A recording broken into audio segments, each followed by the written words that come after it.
पुराने वक़्तों का ज़िक्र है कि मशरिक़ के एक अज़ीम उश्शान शहर में, जहाँ तिजारत की मंडियाँ सजती थीं और दूर-दराज के काफ़िले अपना माल लाया करते थे, वहाँ एक बहुत नामवर सौदागर रहता था। यह सौदागर अपनी दौलत और जाहो-हशमत की वजह से पूरे शहर में मशहूर था। लेकिन उसकी शोहरत की असली वजह उसकी ईमानदारी नहीं, बल्कि उसकी वह हैरत अंगेज़ महारत थी, जिससे वह कांच के मामूली टुकड़ों को तराश कर उन्हें कीमती हीरों और जवाहरात की शक्ल दे देता था। उसके दिल में दौलत की हवस ने एक ऐसा जाल बना रखा था, जिसमें वह अपने ज़मीर की आवाज़ को बहुत पहले कैद कर चुका था। वह बेहद शातिर और चालाक इंसान था, जो खरीदारों की आंखों में धूल झोंकने का फन बखूबी जानता था। उसकी दुकान के शो केसों में सजे हुए जाली जेवर इस कदर सफाई और महारत से बनाए जाते थे कि बड़े से बड़ा जौहरी भी धोखा खा जाता। वह हर रोज अपने ग्राहकों को अपनी चिकनी चुपड़ी बातों के सहर में जकड़ लेता और उन्हें यकीन दिला देता कि जो पत्थर वह खरीद रहे हैं, वह जमीन के नायाब तरीन खजानों में से एक है। यूं हराम की कमाई से उसने अपने लिए एक आलीशान महल तामीर कर रखा था, जिसकी दीवारें तो मजबूत थीं, लेकिन बुनियादें धोखे और फरेब पर खड़ी थीं। मगर कुदरत का निज़ाम भी अजीब है। इसी अंधेरे और झूठ से भरे हुए घर के एक कोने में नेकी और सच्चाई की एक शम्मा भी रोशन थी। ये सौदागर की इकलौती बेटी थी, जो अपने बाप की फितरत से बिल्कुल मुख्तलिफ थी। वह एक बेहद नेक सीरत, पर्दा नशीं और अल्लाह पर तवक्कुल करने वाली खातून थी। अगरचे वह एक अमीर बाप की बेटी थी और उसके लिए दुनिया की हर आसाइश मौजूद थी, लेकिन उसके दिल में अपने बाप की हराम कमाई के लिए शदीद नफरत और कराहियत थी। वह जानती थी कि जिस लुक्मे में किसी गरीब का हक मारा गया हो या जो रुपया धोखे से कमाया गया हो, वह इंसान के दिल को काला और रूह को बीमार कर देता है। इसी खौफ से उसने खुद को अपने बाप की दौलत से मुकम्मल तौर पर अलग कर रखा था। वह महल के एक सादे से कमरे में रहती और सारा दिन इबादत के साथ साथ अपने हाथों से कपड़े सीने और कढ़ाई करने में गुजार देती।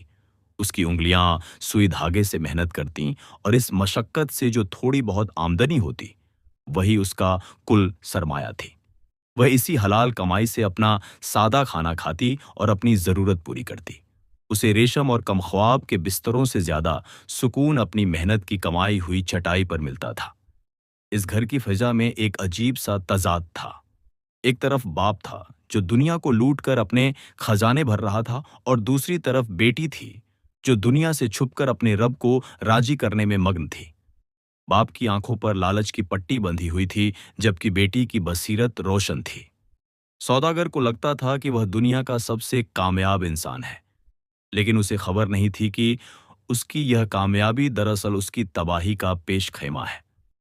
वह अक्सर अपनी बेटी की सादा जिंदगी का मजाक उड़ाता और अपनी दौलत पर फख्र करता, लेकिन बेटी हमेशा खामोशी इख्तियार करती और दिल ही दिल में अपने बाप की हिदायत के लिए दुआ करती। वह जानती थी कि जब इंसान हराम की लज्जत में पड़ जाता है, तो उसकी आंखें हक़ देखने से कासिर हो जाती हैं। वक़्त गुजरता गया और बिलाखिर वह दिन आन पहुंचा जब शाही महल से वज़ीर ख़ास सौदागर की दुकान पर तशरीफ़ लाया। वज़ीर की आमद के साथ ही बाजार में एक हलचल मच गई, लेकिन सौदागर बड़े इत्मीनान और गुरूर के साथ अपनी मसनद पर बैठा रहा। उसने वज़ीर का इस्तकबाल अपनी रिवायती चिकनी चुपड़ी बातों से किया और उसे अपनी दुकान के ख़ास कमरे में ले गया, जहां उसने पहले से तैयार किया हुआ वह ख़ास हीरा रखा हुआ था। यह हीरा दरअसल शीशे का एक बेहद उम्दा टुकड़ा था, जिसे उसने महीनों की मेहनत से तराश कर असली हीरे की शक्ल दे दी थी। उसकी चमक दमक ऐसी थी कि देखने वाले की आंखें खिरा हो जाएं। सौदागर ने बड़े अदब और ताज़ीम के दिखावे के साथ वह मखमली डिब्बा वज़ीर के सामने खोला, जिसमें वह नकली हीरा जगमगा रहा था। उसने वज़ीर को यकीन दिलाया कि ये हीरा उसने 7 समंदर पार से मंगवाया है और इस जैसा दूसरा नगीना रुए ज़मीन पर मौजूद नहीं। वज़ीर, जो हीरों की परख में इतना माहिर नहीं था, इस जाली हीरे की मसनूई चमक से मरूब हो गया। सौदागर की लच्छेदार बातों और झूठी कस्मों ने वज़ीर के ज़हन पर ऐसा असर किया कि उसने बिना किसी और तहकीक के सौदा पक्का कर लिया और मुँहमांगी कीमत देने पर राजी हो गया। लेकिन इस सारे मंजर को देखने वाली एक और आंख भी मौजूद थी। कमरे के साथ मुत्तसिल हिस्से में एक बारीक पर्दे के पीछे सौदागर की बेटी खड़ी यह सब देख और सुन रही थी। उसका दिल जोर जोर से धड़क रहा था। वह जानती थी कि उसका बाप आज अपनी जिंदगी की सबसे बड़ी गलती करने जा रहा है। बादशाह के साथ धोखा करना कोई मामूली बात नहीं थी। ये सीधा मौत के मुंह में जाने के बराबर था। उसकी आंखों के सामने अपने बाप का खौफनाक अंजाम घूमने लगा। वह तड़प उठी। उसका ज़मीर उसे मलामत कर रहा था कि वह खामोश तमाशाई बनी खड़ी है। एक तरफ उसके बाप का एहतराम था जो उसे सामने बोलने से रोक रहा था, और दूसरी तरफ सच का तकाजा था जो उसे खामोश नहीं रहने दे रहा था। वह सख्त जहनी अजियत में मुब्तिला हो गई। अगर वह उसी वक्त बाहर निकलकर सच बता देती तो बाप की इज्जत खाक में मिल जाती, और अगर खामोश रहती तो हराम का यह सौदा मुकम्मल हो जाता और अंजाम तबाही होता। चंद लम्हों की कशमकश के बाद उसकी ईमानी बसीरत ने उसे एक रास्ता दिखाया। उसने फैसला किया कि वह अपने बाप को सबके सामने रुसवा नहीं करेगी, लेकिन इस गुनाह को कामयाब भी नहीं होने देगी। वजीर अब जाने की तैयारी कर रहा था।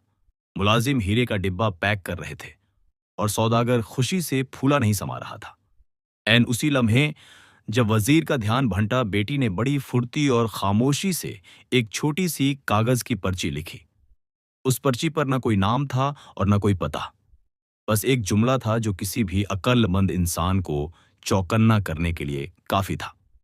उसने लिखा, चमकती हुई चीज को दोबारा परख लीजिए, हर कांच हीरा नहीं होता। उसने बड़ी महारत से अपनी खादिमा के जरिए वह पर्ची वजीर के सामान के साथ रखवा दी, या शायद उस डिब्बे के गिलाफ के अंदर छुपा दी जिसे वजीर अपने साथ ले जाने वाला था। यह एक बहुत बड़ा जुआ था, लेकिन उसके पास इसके सिवा कोई चारा नहीं था। वजीर अपने लाव लश्कर के साथ वहां से रवाना हो गया, अपने साथ वह नकली हीरा और वह छुपी हुई पर्ची लेकर। सौदागर अपनी कामयाबी का जश्न मनाने लगा, जबकि बेटी अपने कमरे में जाकर सजदे में गिर गई और अल्लाह से अपने बाप की जान बख्शी और हिदायत की दुआ मांगने लगी। उसे डर था कि जब बादशाह पर यह राज खुलेगा तो उसका कहर उसके बाप पर कहरे इलाही बनकर टूटेगा। महल पहुंचकर जब वजीर ने वह हीरा बादशाह के सामने पेश किया तो बादशाह की खुशी की कोई इंतहा न रही। दरबारी तारीफें करने लगे और इनामो इकराम की बातें होने लगीं। लेकिन जब हीरा खजाने में रखवाने के लिए डिब्बे से निकाला गया और सामान समेटा जाने लगा तो अचानक वजीर की नजर उस पर्ची पर पड़ी। वह चौंक गया। उसने पर्ची उठाई और वह मुख्तसर जुमला पढ़ा। उसके माथे पर पसीने के कतरे नुमायान हो गए। शक का एक बीज उसके दिल में बोया जा चुका था। अगर यह बात सच निकली तो वजीर की अपनी गर्दन भी खतरे में पड़ सकती थी। उसने फौरन शाही जौहरियों को तलब किया और हीरे की कड़ी जांच पड़ताल का हुक्म दिया। जौहरियों ने जब अपने औजारों से उस हीरे का मुआयना किया तो कुछ ही देर में हकीकत खुलकर सामने आ गई। वह नायाब हीरा दरअसल कांच का एक बेकीमत टुकड़ा था। बादशाह का गुस्सा देखने वाला था। उसने इसे अपनी तौहीन समझा और हुक्म जारी किया कि उस मक्कार सौदागर को फौरन गिरफ्तार करके दरबार में पेश किया जाए। सौदागर के घर पर शाही सिपाहियों ने धावा बोला और उसे घसीटते हुए शाही दरबार में ले आए। सौदागर, जो कुछ देर पहले तक करोड़ों के मुनाफे के ख्वाब देख रहा था, अब मौत के साए तले कांप रहा था। बादशाह के चेहरे पर जलाल था और आंखों में शोले। उसने गरजदार आवाज में सौदागर से बाजपुर्स की, लेकिन सबूत इतना पक्का था कि इनकार की कोई गुंजाइश नहीं थी। जुर्म साबित हो चुका था। बादशाह ने एक खौफनाक सज्जा का फैसला सुनाया। उसने कहा कि चूंकि इस शख्स की आंखों ने दुनिया के लालच में अंधा होकर हमें धोखा दिया है, लिहाजा इसकी सजा यह है कि इसकी आंखों को हमेशा के लिए छीन लिया जाए, ताकि यह फिर कभी किसी को नकली हीरा असली कहकर न बेच सके। जल्लाद को हुक्म दिया गया कि वह आगे बढ़े और गर्म सलाखों से सौदागर की आंखें निकाल दे। दरबार में मौत का सा सन्नाटा छा गया। सौदागर रहम की भीख मांग रहा था, गिड़गिड़ा रहा था, लेकिन बादशाह का दिल पत्थर हो चुका था। एन उसी वक्त जब सज्जा पर अमल होने ही वाला था, दरबार के दरवाजे पर एक हलचल हुई। एक मुकम्मल बापर्दा खातून, जिसका लिबास सादा मगर वकार से भरपूर था, दरबार में दाखिल होने की इजाजत मांग रही थी। ये सौदागर की बेटी थी। उसकी आमद ने दरबार का माहौल बदल दिया। उसके चलने में एक अजीब सा एतमाद और हया थी। उसने बादशाह के हुजूर पेश होकर अदब से सलाम किया और बिना किसी खौफ के अपनी बात शुरू की। उसने बादशाह को याद दिलाया कि इंसाफ का तकाजा सजा देना है, लेकिन बादशाहों की शान माफ करने में ज्यादा है। उसने यह दलील पेश की कि उसके बाप की बसीरत छीन लेने से बादशाह को तो सुकून मिल जाएगा, लेकिन एक खानदान हमेशा के लिए तबाह हो जाएगा। फिर उसने अपनी जिंदगी की सबसे बड़ी कुर्बानी पेश की। उसने बताया कि वह कैसे बरसों से अपने बाप की हराम कमाई से बचकर एक एक पैसा हलाल तरीके से जोड़ती रही है। उसने अपनी मेहनत से जमा की गई सारी पूंजी बादशाह के कदमों में निछावर कर दी और ये पेशकश की कि उसके बाप के जुर्म के बदले उसकी यह सारी हलाल कमाई बैतुल माल में जमा कर ली जाए और गरीबों में बांट दी जाए और उसके बदले उसके बूढ़े बाप की आंखें बख्श दी जाए। उसकी बातों में ऐसी सच्चाई थी कि बादशाह का सख्त दिल भी पिघल गया। उसने फैसला बदल दिया। सौदागर की आंखें बख्श दी गईं, मगर उसकी सारी हराम दौलत जब्त कर ली गई और उसे तौबा के साथ ईमानदारी की जिंदगी गुजारने का हुक्म दिया गया। सौदागर की आंखों से नदामत के आंसू बहने लगे। उसे समझ आ गया कि असली दौलत हीरे जवाहरात नहीं, बल्कि औलाद की नेक तरबियत और हलाल की रोजी है। इस वाकये के बाद उसने अपनी बाकी जिंदगी तौबा करते हुए गुजारी और यूं एक बेटी की नेकी ने न सिर्फ एक घर को तबाही से बचाया, बल्कि एक भटकी हुई रूह को भी सीधी राह पर ला खड़ा किया।